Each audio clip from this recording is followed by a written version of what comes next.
بنے ہیں دونوں جہاں، شاہ دو سرا کے لیے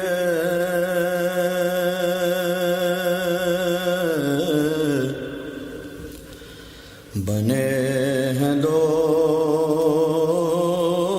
جہاں، شاہ دو سرا کے لیے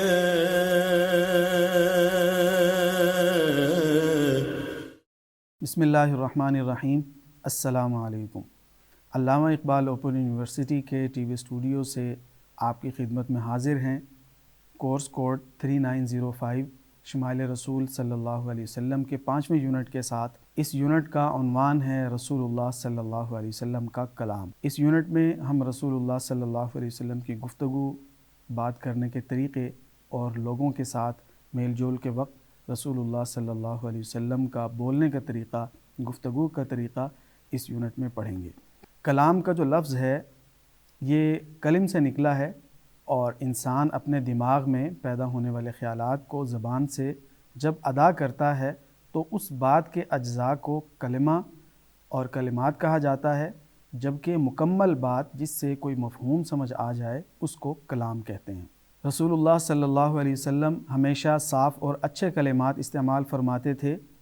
آپ کے کلام میں شائستگی اور وضاحت ہوتی تھی، اور آپ ضرورت سے زائد گفتگو نہیں فرماتے تھے۔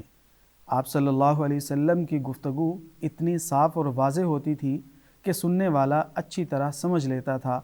کلام میں اتنا ٹھہراؤ ہوتا کہ کوئی گننا چاہے تو گن سکتا تھا۔ اہم بات کو آپ صلی اللہ علیہ وسلم اتنی بار دہراتے تھے کہ سننے والے کو ذہن نشین ہو جاتا، گویا آپ کا کلام مخاطب کی ذہنی سطح سے ہم آہنگ اور ضرورت کے عین مطابق ہوتا تھا۔ کلام کے ساتھ ساتھ آپ صلی اللہ علیہ وسلم اپنے ہاتھ کے اشاروں سے بھی بعض اوقات سمجھاتے تھے۔ کبھی آپ مزاح بھی فرما لیا کرتے تھے، اور دوران کلام اگر کوئی خوش طبعی کی بات آ جاتی تو آپ بھی خوشی میں ساتھ شامل ہوتے تھے اور تبسم فرمایا کرتے تھے۔ اب ہمارے پاس اس یونٹ کے اندر دو عنوانات ہیں۔ پہلا جو اہم عنوان ہے وہ حضرت حسن بن علی رضی اللہ تعالیٰ عنہ کی روایت ہے، جو رسول اللہ صلی اللہ علیہ وسلم کے کلام سے متعلق انہوں نے بتائی ہے۔ حضرت حسن بن علی رضی اللہ عنہما فرماتے ہیں کہ میں نے اپنے ماموں، جن کا نام ہند بن ابی حالہ تھا، ان سے سوال کیا۔ وہ رسول اللہ صلی اللہ علیہ وسلم کے اوصاف کو اکثر بیان فرمایا کرتے تھے۔ میں نے ان سے یہ سوال کیا کہ مجھے رسول اللہ صلی اللہ علیہ وسلم کی گفتگو کی خصوصیات بتائیں۔ انہوں نے فرمایا کہ آپ صلی اللہ علیہ وسلم مسلسل غم زدہ اور ہمیشہ فکر مند رہتے تھے، یعنی لاپرواہی جس طرح سے مزاج کے اندر ہوتی ہے وہ آپ صلی اللہ علیہ وسلم کے مزاج میں معاذ اللہ نہیں تھی۔ آپ کے ہاں راحت نام کی کوئی چیز نہیں تھی۔ آپ زیادہ تر خاموش رہتے اور بغیر ضرورت کے بات نہ فرماتے تھے۔ کلام کی ابتدا اور انتہا اللہ کے نام سے فرماتے اور مختصر اور جامع کلام فرماتے تھے۔ آپ کا کلام بالکل واضح ہوتا۔ آپ ضرورت سے زیادہ یا کم بات نہ فرماتے تھے۔ آپ نہ تو مزاج کے سخت تھے اور نہ ہی کسی کی تذلیل فرماتے تھے۔ گویا ہمیں معلوم ہوتا ہے کہ مزاج کا سخت ہونا یہ اچھی بات نہیں ہے، اور کسی دوسرے کی تذلیل کرنا اس کو شریعت نے حرام قرار دیا ہے۔ آپ صلی اللہ علیہ وسلم اللہ کی دی ہوئی نعمتوں کی قدردانی فرماتے، خواہ وہ تھوڑی ہی کیوں نہ ہو۔ کبھی کسی نعمت کی مذمت نہ فرماتے، یعنی ہمیں جو نعمتیں اللہ تعالیٰ نے دی ہیں اگر وہ کم ہوں، کسی چیز کے اندر ہمیں کمی محسوس ہوتی ہو تو ہمیں ناشکری نہیں کرنی چاہیے۔ کسی بھی نعمت کے بارے میں نامناسب الفاظ اپنی زبان سے نہیں نکالنے چاہیے۔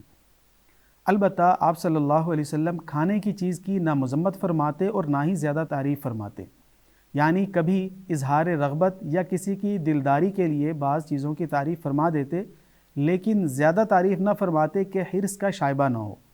دنیا اور دنیاوی امور کی وجہ سے آپ کو غصہ نہیں آتا تھا، البتہ اگر حق کے معاملے میں کوئی زیادتی کرتا تو پھر آپ صلی اللہ علیہ وسلم کے غصے کی کوئی شخص تاب نہیں لا سکتا تھا، اور نہ ہی کوئی آپ کو اس کا بدلہ لینے سے روک سکتا تھا۔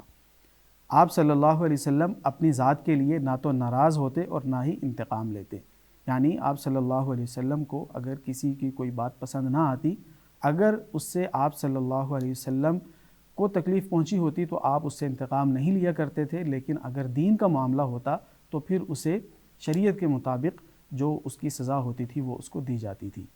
جب آپ صلی اللہ علیہ وسلم کسی کی جانب اشارہ فرماتے تو پورے ہاتھ سے اشارہ فرماتے، جب کسی چیز پر تعجب کا اظہار فرماتے تو ہاتھ کو پلٹ لیتے تھے، جب بات کرتے تو ہاتھ کو ملا لیتے اور کبھی کبھی ہاتھ کو حرکت بھی دے لیتے تھے، اور اپنے دائیں ہاتھ کی ہتھیلی کو بائیں ہاتھ کے انگوٹھے پر مارتے۔ جب آپ کسی سے ناراض ہوتے تو اسے منہ پھیر لیتے اور بے توجہی فرماتے یا درگزر فرماتے۔ جب آپ خوش ہوتے تو آنکھیں جھکا لیتے۔ آپ کی ہنسی زیادہ تر مسکراہٹ پر مشتمل ہوتی تھی، اور اس وقت آپ صلی اللہ علیہ وسلم کے دندان مبارک اولے کی طرح چمکدار اور سفید معلوم ہوتے تھے۔ تو یہ حضرت حسن بن علی رضی اللہ تعالیٰ عنہ کے ماموں نے رسول اللہ صلی اللہ علیہ وسلم کے کلام کی کچھ خصوصیات بتائیں۔ اب ہم مزید احادیث دیکھتے ہیں جن میں حضرت عائشہ صدیقہ رضی اللہ تعالیٰ عنہ کی روایت ہے، جس میں وہ فرماتی ہیں کہ آپ صلی اللہ علیہ وسلم تمہاری طرح لگاتار مسلسل گفتگو نہیں فرماتے تھے، یعنی جیسے ہم اپنی مجلسوں میں مسلسل بولتے ہیں اور ہماری گفتگو رکتی نہیں ہے، آپ صلی اللہ علیہ وسلم کا یہ معمول نہیں تھا، بلکہ آپ واضح اور صاف گفتگو فرماتے جس کی ہر بات دوسری سے ممتاز ہوتی تھی اور آپ کے پاس بیٹھنے والوں کو ذہن نشین ہو جایا کرتی تھی۔ اسی طرح حضرت انس بن مالک رضی اللہ تعالیٰ عنہ رسول اللہ صلی اللہ علیہ وسلم کے بارے میں بتاتے ہیں کہ جب آپ کلام فرماتے تو اپنی بات کا 3 دفعہ اعادہ فرماتے تاکہ لوگ اسے اچھی طرح سمجھ لیں، اور جب کسی قوم کے پاس جاتے تو اجازت لینے کے لیے 3 مرتبہ سلام فرماتے، یعنی 3 مرتبہ سلام فرمانے کا مقصد یہ ہے کہ اگر ایک مرتبہ سلام کیا اور جواب نہیں ملا، پھر دوبارہ سلام کیا پھر جواب نہیں ملا، تو تیسری مرتبہ سلام کر کے آپ واپس ہو جایا کرتے تھے۔ یہاں جو حضرت ہند بن حالہ رضی اللہ تعالیٰ عنہ کی روایت ہے کہ رسول اللہ صلی اللہ علیہ وسلم بلا ضرورت گفتگو نہ فرماتے، آپ صلی اللہ علیہ وسلم طویل سکوت فرمانے والے تھے، یعنی خاموش طبع تھے۔ آغاز کلام اور اس کا اختتام دہن مبارک کی جانبوں اور کناروں سے ہوتا، یعنی ہر کلمہ کو مکمل طور پر ادا فرماتے تھے۔ آپ صلی اللہ علیہ وسلم کا کلام مختصر مگر جامع الفاظ پر مشتمل ہوتا، نیز کلمات میں باہم مناسب وقفہ ہوتا تاکہ سننے والے اچھی طرح سن لیں اور سمجھ کر یاد رکھ سکیں۔ الفاظ نہ ضرورت سے زیادہ ہوتے اور نہ ہی اتنے مختصر کہ بات واضح نہ ہو، اور آپ صلی اللہ علیہ وسلم نہ سخت مزاج تھے اور نہ ہی کسی کی تذلیل کیا کرتے تھے۔ حضرت عائشہ صدیقہ رضی اللہ تعالیٰ عنہ روایت کرتی ہیں کہ رسول اللہ صلی اللہ علیہ وسلم ایک ایک بات اس طرح بیان کرتے تھے کہ اگر کوئی آپ کی باتوں کو گننا چاہتا تو گن سکتا تھا۔ اور اسی طرح حضرت جابر بن سمرہ رضی اللہ تعالیٰ عنہ فرماتے ہیں کہ میں رسول اللہ صلی اللہ علیہ وسلم کے پاس 100 بار سے زیادہ بیٹھا ہوں۔ آپ کے صحابہ اشعار پڑھتے اور جاہلیت کی چیزوں کا ذکر کرتے تھے، آپ خاموش رہتے اور کبھی کبھار ان کے ساتھ مسکرا دیتے تھے۔ اور اسی طرح سماک نے جابر بن سمرہ سے پوچھا کہ کیا آپ رسول اللہ صلی اللہ علیہ وسلم کے پاس بیٹھتے تھے؟ تو انہوں نے کہا کہ ہاں، آپ زیادہ وقت خاموش رہ کر گزارتے تھے، اور آپ صلی اللہ علیہ وسلم کے پاس صحابہ اشعار پڑھتے اور جاہلیت کی چیزوں کا تذکرہ بھی کرتے اور ہنستے رہتے تھے، آپ صلی اللہ علیہ وسلم کبھی کبھی ان کے ساتھ شامل ہو جاتے۔ حضرت عبداللہ بن مسعود رضی اللہ تعالیٰ عنہ فرماتے ہیں کہ رسول اللہ صلی اللہ علیہ وسلم ہمیں روزانہ کی بجائے وقفے وقفے سے وعظ فرماتے تھے تاکہ ہم اکتا نہ جائیں۔ اس سے ہمیں یہ معلوم ہوتا ہے کہ رسول اللہ صلی اللہ علیہ وسلم کی مجلس میں جاہلیت کے اشعار اور جاہلیت کی باتوں کا تذکرہ ہوتا، اور اگر کوئی ہنسی والی یا کوئی مسکراہٹ والی بات ہوتی تو آپ صلی اللہ علیہ وسلم ایسی بات کو سن کر مسکرا دیا کرتے تھے۔ لیکن زمانہ جاہلیت کے اندر کی جو باتیں ہوتی تھیں یا جو اشعار تھے، ان سے متعلق جو تفصیل ہے وہ ہم اگلے عنوان کے تحت پڑھتے ہیں۔ اس میں ہم پڑھیں گے کہ رسول اللہ صلی اللہ علیہ وسلم کا شاعری کے ساتھ شغف کیسا تھا۔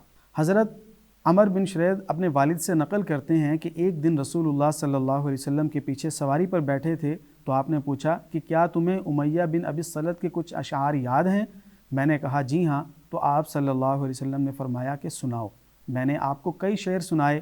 آپ صلی اللہ علیہ وسلم نے فرمایا اور سناؤ، تو میں نے آپ کو اور متعدد اشعار سنائے۔ پھر آپ صلی اللہ علیہ وسلم نے فرمایا کہ اور سناؤ، تو میں نے آپ کو اور اشعار سنائے، حتیٰ کہ میں نے آپ کو 100 کے لگ بھگ اشعار سنائے۔ تو یہ واقعہ ہے جس سے ہمیں معلوم ہوتا ہے کہ آپ صلی اللہ علیہ وسلم اچھے اشعار سن لیا کرتے تھے، لیکن یہ ہمیشہ کا معمول نہیں تھا، کبھی کبھی اچھے مفہوم کے اشعار آپ سماعت فرما لیا کرتے تھے۔ مثلاً ایک روایت ہے، حضرت انس بن مالک رضی اللہ تعالیٰ عنہ فرماتے ہیں کہ خندق کے دن انصار نے یہ شعر کہا، نحن الذین بایعوا محمدا علی الجہاد ما بقینا ابدا، کہ ہم وہ ہیں جنہوں نے محمد صلی اللہ علیہ وسلم سے بیعت کی ہے کہ جب تک ہم زندہ رہیں گے ہمیشہ جہاد کرتے رہیں گے۔ تو یہ ایک شعر تھا جس کو انہوں نے پڑھا، تو رسول اللہ صلی اللہ علیہ وسلم نے ان کو جو جواب دیا وہ بھی بظاہر ایک شعر جیسا تھا، اور آپ نے فرمایا کہ لا عیش الا عیش الآخرہ فاکرم الانصار والمہاجرہ، کہ آخرت کی زندگی کے سوا کوئی زندگی ہی نہیں، اے اللہ انصار اور مہاجرین پر کرم فرما۔ اس سے ہمیں یہ معلوم ہوتا ہے کہ آپ صلی اللہ علیہ وسلم نے شعر تو نہیں کہا، لیکن اگر کبھی دو مصرے ہم وزن ہو گئے تو آپ صلی اللہ علیہ وسلم نے اس کو ارشاد فرما دیا، جیسے شعر کے جواب میں آپ نے شعر پڑھا۔ اسی طرح حضرت ابو ہریرہ رضی اللہ تعالیٰ عنہ کہتے ہیں کہ رسول اللہ صلی اللہ علیہ وسلم نے فرمایا، بے شک شعراء میں سب سے سچی بات لبید نے کہی ہے، اور وہ کیا ہے، الا کل شیء ما خلی اللہ باطل، کہ جان لو اللہ کے علاوہ ہر چیز مٹ جانے والی ہے۔ اب یہ لبید جو تھے یہ شاعر تھے عرب کے بڑے مشہور، اور ان کا یہ جملہ چونکہ 100% سچا تھا تو آپ صلی اللہ علیہ وسلم نے اس کے شعر کا، اس کے مصرے کا حوالہ دیا اور صحابہ کے سامنے اس کا تذکرہ فرمایا۔ حضرت ابو ہریرہ رضی اللہ تعالیٰ عنہ فرماتے ہیں کہ حسان بن ثابت رضی اللہ تعالیٰ عنہ مسجد میں شعر پڑھ رہے تھے کہ حضرت عمر فاروق رضی اللہ تعالیٰ عنہ ان کے پاس سے گزرے اور انہیں غصے سے دیکھا۔ حسان بن ثابت رضی اللہ تعالیٰ عنہ نے کہا کہ میں مسجد میں اس وقت بھی شعر پڑھا کرتا تھا جب یہاں آپ سے زیادہ رتبے والی شخصیت رسول اللہ صلی اللہ علیہ وسلم موجود تھے۔ پھر حسان رضی اللہ تعالیٰ عنہ نے حضرت ابو ہریرہ کو دیکھا اور ان سے کہا کہ میں اللہ کی قسم دے کر آپ سے پوچھتا ہوں کہ کیا آپ نے رسول اللہ صلی اللہ علیہ وسلم کو یہ فرماتے سنا تھا کہ اے حسان میری طرف سے کفار کو جواب دو، اور اے اللہ روح القدس کے ساتھ ان کی مدد فرما؟ تو ابو ہریرہ رضی اللہ تعالیٰ عنہ نے کہا کہ ہاں اللہ کی قسم میں نے سنا ہے۔ اس سے ہمیں یہ معلوم ہوتا ہے کہ آپ صلی اللہ علیہ وسلم جنگ کے وقت شعراء سے حکم دیا کرتے تھے کہ وہ کفار کو جواب دیں، اور اس زمانے میں کفار کے ساتھ مقابلہ جنگی میدان میں تلواروں کے ساتھ بھی ہوتا تھا، اور زبان میں جس کو ہم پروپیگنڈا کا مقابلہ کہتے ہیں وہ بھی آپ صلی اللہ علیہ وسلم صحابہ کو حکم دیتے تھے کہ جیسے کفار کر رہے ہیں تم ان کا جواب دو۔ یہ روایات جو ہم نے پڑھی ان سے معلوم ہوتا ہے کہ رسول اللہ صلی اللہ علیہ وسلم نے اپنی زبان مبارک سے قصداً کوئی شعر نہیں کہا، کیونکہ یہ ایسا علم ہے جو آپ صلی اللہ علیہ وسلم کی شان کے مناسب نہیں ہے۔ البتہ آپ نے دوسروں کے اشعار بطور شہادت اور دلیل کے اپنی زبان مبارک سے ارشاد فرمائے، اور آپ صلی اللہ علیہ وسلم کسی شاعر کا مکمل شعر یا اس کا ایک حصہ بعض اوقات ذکر فرما دیتے تھے، جیسا کہ ہم نے ان روایات میں پڑھا۔ میدان جنگ کے اندر اشعار کہنا جس سے مسلمانوں کے حوصلے بلند ہوں یا کفار کے حوصلے پست ہوں، یہ لسانی جہاد کے اندر داخل ہے۔ اور حضرت کعب رضی اللہ تعالیٰ عنہ نے رسول اللہ صلی اللہ علیہ وسلم سے عرض کیا کہ اللہ تعالیٰ نے قرآن کریم میں شعر کی مذمت فرمائی ہے، تو آپ صلی اللہ علیہ وسلم نے فرمایا مومن تلوار سے بھی جہاد کرتا ہے اور زبان سے بھی، اور یہ زبانی جہاد بھی ایسا ہی ہے کہ گویا تم تیر برسا رہے ہو۔ ان روایات سے ہمیں یہ بھی معلوم ہوتا ہے کہ شعراء کی مبالغہ آمیز شاعری کو رسول اللہ صلی اللہ علیہ وسلم نے پسند نہیں فرمایا، اور نہ ہی کبھی ایسے اشعار سننے کی فرمائش کی۔ نیز قرآن کریم میں بھی خیالی باتوں کو شعر میں ڈھالنے والوں کی مذمت کی گئی ہے۔ ہاں البتہ با مقصد شاعری سننے کا ثبوت ہمیں احادیث سے ملتا ہے، اس لیے انسان کو با مقصد شاعری میں ہی دلچسپی لینی چاہیے۔ اس کے ساتھ ہی آپ doctor Muhammad Abubakar Siddique department of سیریس اسٹڈیز کو اجازت دیجیے۔ اللہ حافظ۔